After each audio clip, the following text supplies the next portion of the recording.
it's hard for us who believe in nature's God and who revere these documents not to feel that God's hand is in them, because it's not a technological advance. There's something extraordinary. And the way that you link the two documents.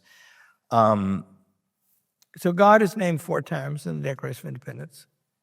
And there's a theology and a political philosophy, and it's very systematic, by the way. It's 1,320 words. You should memorize it. It's really great. But he first appears as the maker of the laws of nature and nature's God. He's the legislature. He second appears as the creator. That's like a founder. Then he appears as divine providence. That's the executive branch. And then he appears as the supreme judge of the world. And the lesson is that only in the hands of God would you put all those powers together. You see? Now, so first of all, that's literally divine, right? And they looked to the heavens for the justification and for their protection. Divine providence for the rectitude of our intentions. See? There's grand humility in that, we have to say. It's lovely. It's very, and remember, the first line is simply universal. The last line is the most particular thing, because they're in a room about this size, and the room still exists. The Constitution of the United States was also written in that room, same room, right? And they're in there together, and they know that there are warrants out for their arrest. And if they're caught, they will be arrested by soldiers, not policemen, and they'll be taken to England, you see. And so at the end, we mutually pledge to each other. George Washington promises Thomas Jefferson. Thomas Jefferson promises, unto death, our fortunes, our lives, and our sacred honor. So this beautiful, eternal, cosmic thing comes to rest in the commitments of certain people who stake their lives on it. One of the Christian doctrines is God works through us, right? They're assuming that station, right? And so it is sublime. Now, the interesting thing about this connection thing, between the Declaration and the Constitution, is that, first of all, some of the same people wrote both. Several documents, the Virginia Declaration of Rights, the Massachusetts Bill of Rights, were written at about the same time. And those documents happen to do the work both of the Constitution of the United States and the Declaration of Independence, and they're in integrity. But then, in the middle of the Declaration of Independence, because the first part's universal and the last part's particular and fierce, and in the middle, it's the bad stuff the king did. And he's a dirty dog. Let facts be, prudence and deed will dictate that governments long established will not be changed for light and transient causes. Then he says, but when a design I've paraphrased now, evinces a design to reduce us to absolute despotism, it is their right and it is their duty to throw off the government. And then, is this right? Let facts be submitted to a candid world. And then the list of the bad stuff the king did. That's in the middle. And what are the things? All you got to do is, it's like hold a mirror up to it. Because all that stuff that the king did that's wrong, those are things that are forbidden by the Constitution of the United States. He had interfered with the legislature. That's a violation of separation of powers. He had interfered with the courts. That's another. He had refused his assent to laws, most wholesome and necessary for the public good. In other words, government's not an alien force. He had interfered with elections, which means he interfered with the consent of the government. And those things, put them all together, and they supply the structure of the Constitution of the United States. In other words, we're not going to do that. We're not going to set up a government where they can do that. They're going to behave differently, right? And that means that the Constitution of the United States is actually in the Declaration of Independence. And to see that, it helps if you,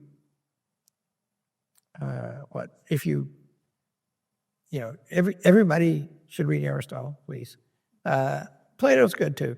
But what's cool about the classics is they're first, right? And that means this is one of the things you have to learn in life. And I happen to be in a very fortunate line of work because I get a bunch of 18 to 21-year-olds, and we get to beat the crap out of them, and we get to encourage them not to think about opinions about things. You should look at the thing. Your opinion about the thing should be governed by the thing. I had a kid once say to me, if I come to Hillsdale, will you respect my opinion? And I said, no, we don't give a crap about that. and everybody laughed at him. And I said, do you respect mine? And he said, yes. And I said, you don't know what it is. And so shouldn't you learn to see things as they are? And, to understand the magic and the unprecedented nature of the Declaration of Independence and the Constitution, you have to know something about other things like it, and then you can see how different they are. And I want to ask the question, and it's a good place for me to ask it. What we're talking about when we talk about the Declaration and the Constitution ultimately is freedom, self-government on the founders' model, a unique thing in the history of the world, and a thing that has been challenged by progressives. They don't, as I think I said earlier, they don't really openly, explicitly say, we don't believe in truth or we don't believe in liberty, because that would be politically troubling maybe. So they do say that sometimes. Well, sometimes, but they are nonetheless, just as King George was doing, they're attacking these fundamental ideas, the idea that we can govern ourselves, the idea that there's this idea, a concept of liberty, of self-government. They are at war with that. And that, to me, is what's so astonishing, that when you talk about the progressives throughout the book, their war on these two documents, or on the ideas that are common to the documents, they're at war with America historic. And remember, it's sort of one of the truths that I believe, and it's in the classics. It's in C.S. Lewis, too. He writes this very beautifully.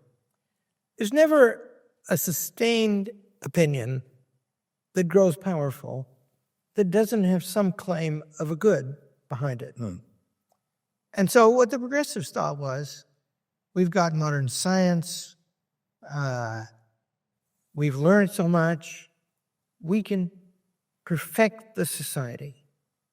See, in other words, they hoped for better than has ever been known.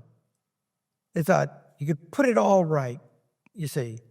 And it's our power that has grown that makes that possible. Now, there is a contradiction in it, but first, to understand the charm of that, like a very important progressive tract was a book by Upton Sinclair called The Jungle. Winston Churchill actually wrote a review of the book, from England. But what it describes is the meatpacking industry in Chicago and the squalor of the people who worked in it. And so there's a lot of sympathy for that. We got to fix that. People are being worked to death. Little kids are going to work in factories. And the thing is, so some of those things, by the way, didn't need to be fixed. Have been, some of them not yet. But here's the problem in the thing. Because remember, our challenge today, one of the reasons it's a good idea to read a lot of history is because history is complete. Whereas the stuff going on today is swirling around all over the place. And so you don't know, like I think, I have my political views and they're widely known. But, and, I know the president and have to do with him in various ways. And I think what he's trying to do is incredibly hard. And I hope he can do it. But he hasn't done it yet. And am I right about that? That's the kind of thing a person could make a mistake about.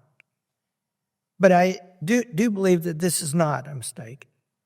I believe that the trouble with the progressives is that they claimed power to put everything right while abandoning the two standards that can establish what is right. One of them, nature, and the other, God. And therefore, if you get more power, and yet the only thing that remains to decide how to use it is will, it can become very dangerous. And I think it has done. And so that's the thing, right? And the point, like I believe, I don't. If you study a lot in your life, and you have good teachers, which I have had, you learn to be careful about ascribing motives to people, because you can really only know what they are by what they say. And you compare what they say with what they do, and you try to study it up. And even what they say might not be true, and even they. So anyway, the point is, it's a little bit hard to say why did. But I'm about to proclaim why Joseph Ellis wrote that book. I think the reason is that he was in a world where the Constitution was out of fashion because it's clunky and methodical and counterpoise and balance and checks and balances, and we need to get on in life. We got to fix a bunch of stuff. I'm sorry, who wrote the book? Joseph Ellis, that guy. Right, sure. Something about that guy. And that guy's a famous historian, and he's still around. So if he wants to debate, I'm here. But in other words, I think Joseph Ellis, and I think Woodrow Wilson, I think, the main figures are, they're all in our Constitution reader at Hillsdale College, by the way. Write me and I'll send you a copy. Every kid at Hillsdale got to read it all. The first phase of American history is the Revolution. And the second phase is the slavery crisis. And the third phase is the progressive era. And we're still in that, in its throes, I think. And there are other things that happen in American history, but those are the three big movements, in my opinion. And I think the third one's coming to a culmination, for good or ill, soon. I think we live in a house divided today. Cannot stand. Got to become one thing or the other. But I think that the energy behind progressivism is the wish to get everything out of the way that impedes our making everything better. And we've got new sources of power now, and we can do it. And I can make a direct comparison if you want me to. Well, let me do it. There's a man who's important in the progressives named James Landis. He's a lawyer close to Franklin Roosevelt. And he writes that in the new administrative state, which they, by the way, used to just proclaim out loud now, people are kind of shy talking about bureaucracy in the administrative state because it's rather unpopular. But they were just, in the new administrative state, you won't have to worry about separation of powers, because if people have tenure in the office and guaranteed salaries, they won't have any interest that violates the public interest. Now, see, isn't that funny now?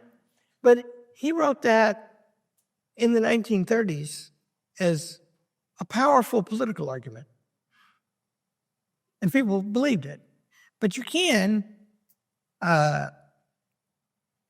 in the 51st Federalist, Federalist Papers, which in my opinion is the greatest of them, James Madison writes, what is government but the profoundest of all reflections on human nature? If men were angels, no government would be needed. If angels were to govern men, neither internal nor external controls on the government would be necessary. So just compare those two quotes. Which one seems true? And that's a direct. There's a difference there, right? And by the way, before you can decide which of two things you prefer, the first thing you have to do is distinguish them. And so that's why it's so important to understand. And then you can choose, right? And my own view is, I've been saying this for 25 years. The only thing that can save us now is the American people. And because if there are a lot of elite people, as I believe there are, who have been controlling things, then the solution just by logic would have to be in the people, ordinary people. That's why at Hillsdale College, it's very hard to get into Hillsdale College. It's very elite. It's very mean. We torture the hell out of the students. And it's just a few. And it has to be just a few. But we have 4.5 million online students, and we do that for free. It's, as I like to say, we charge tuition on the students, and we lose our shirts on it. We give away online courses and make a killing. Isn't that odd? Those of you who've taken this and send us some dough, thanks. But you don't have to send the dough if you don't want to. It's in the people, right? And under the principles of the Declaration of Independence, that's where the decision should be. They have a right. And so Churchill was a Democrat with a little d, right? He believed in the rule of the people. And he always said of America, you can trust them to do the right thing after they've tried everything else. If you think these conversations are valuable, would you do us a favor and please like this video and subscribe to this channel? When you do that, you help us get these conversations out to a wider audience by telling YouTube that people are interested in this. Also, you can go to SocratesInTheCity.com, sign up for our newsletter, and you can check back every week. There's new stuff here every week. Thank you for tuning in.